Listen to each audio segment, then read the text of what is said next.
लोनावाला में एक आलीशान विला जिसका नाम है आयशा विला। उस आयशा विला में एक बड़ी रोल्स रॉयस कार जिसकी कीमत अब करोड़ों में है और उस समय भी करोड़ों में ही थी। पर वो रोल्स रॉयस कार अब धूल खाते हुए क्यों पड़ी है?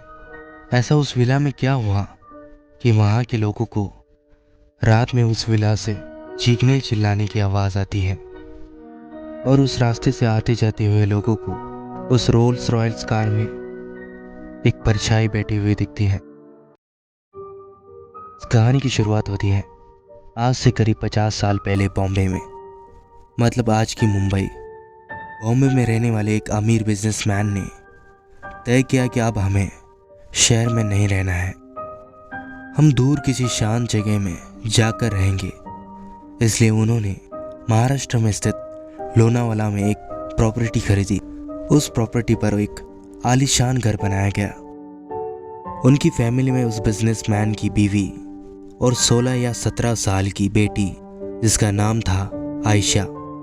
वो बिजनेसमैन अपनी बेटी से बहुत प्यार करता था, इसलिए उसने उस बंगले का नाम आयशा रखा। एक दिन वो बॉम्बे से लोनावाला के आयशा विला में शिफ्ट होते हैं। उस बिजनेसमैन को अब अपनी फैमिली के साथ एक सुकून की ज़िंदगी बितानी थी। उस बिजनेसमैन ने अपनी बेटी के लिए एक आलीशान रोल्स रॉयल्स खरीदी। उस समय राजा महाराजा ही रोल्स रॉयल्स कार खरीद पाते। आयशा की वो फेवरेट कार थी। बॉम्बे से वो उस विला में रहने आते हैं। शुरू में उनके यहाँ अच्छे दिन कट रहे थे, पर वो कहते हैं ना, लोगों को दूसरों की खुशी और तरक्की नहीं देखी जाती।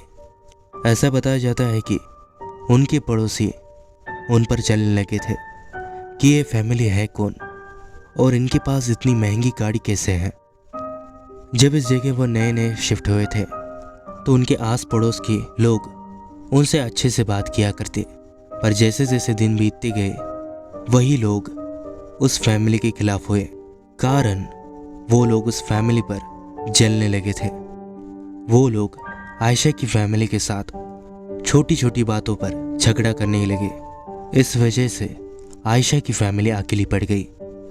ना किसी से बातचीत, ना ही मिलना जुलना। वहाँ के सभी लोगों को आयशा की फैमिली यहाँ नहीं चाहिए थी, इसलिए सब लोग उनके वहाँ से जाने की राह देख रहे थे। ऐसे एक रात 15 से 20 लोगों का ग्रुप उस विला में घुस जाता है और आयशा के मॉम डैड को मारना शुरू करते हैं बिना किसी वजह के।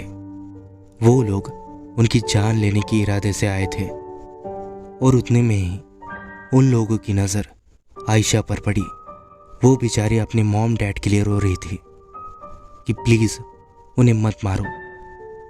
और सबसे घिनौनी हरकत तो तब हुई जब उन लोगों ने आयशा का रेप किया और आयशा को भी मार डाल के उस विला को आग लगा दी। उस आग में वो फैमिली जल के राख हो जाती है। पर एक बात नोटिस करने वाली थी कि उस रोल्स रॉयल्स को कुछ नहीं हुआ था। कम से कम उस गाड़ी के टायर तो आग की वजह से पिघलने चाहिए थे, पर ऐसा कुछ भी नहीं हुआ। वो गाड़ी एकदम सही सलामत थी। आयशा का मृत शरीर रोल्स रॉयल्स के पास पड़ा था। पूरा आयशा विला उस रात जल रहा था, पर उस रोल्स रॉयल्स को कुछ नहीं हुआ। वो जो 15 से 20 लोग चोर थे कि उनके पड़ोसी, कारण उनके पड़ोसी कितने भी आयशा की फैमिली से नफरत क्यों ना करते हो, पर इतनी बड़ी हत्या नहीं कर सकते। और उसके साथ ये बात पे भी हमें गौर करना चाहिए कि उस आदमी ने आज से करीब 50 साल पहले, जब लोगों के पास साइकिल भी नहीं थी, तब उन्होंने इतनी महंगी रोल्स रॉयल्स कार खरीदी थी। तो इसकी चर्चा तो हुई ही होगी।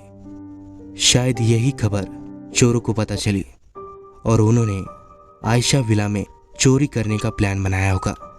हाथापाई में उन्होंने आयशा की फैमिली को मार डाला होगा, पर उन्होंने कार क्यों नहीं ले गए, ये भी एक मिस्ट्री है। पर उस दिन से कहा जाता है उस आयशा विला में से चीखने चिल्लाने की आवाज़ें आती हैं और उस रास्ते से आते जाते लोगों ने उस रोल्स रॉयस में आयशा की स्पिरिट को बैठे देखा है। वहाँ के लोग ये भी कहते हैं कि रात को उस गाड़ी की हेडलाइट अपने आप ऑन ऑफ होती है। कभी कभार अचानक उस गाड़ी का हॉर्न तेजी से बजने लगता है। और लोग ये भी कहते हैं कि आयशा की फैमिली उस विला को छोड़ के लंदन शिफ्ट हो गई, बट वो अपनी बेटी की सबसे फेवरेट गाड़ी क्यों नहीं ले गए, ये भी एक सवाल बनता है। ये सब अब तक एक मिस्ट्री है, पर इतना सच है कि वो रोल्स रॉयल्स 50 सालों से वहाँ खड़ी है और उसे हाथ लगाने की किसी में भी हिम्मत नहीं है। और यहीं आयशा विला की स्टोरी का एंड होता है।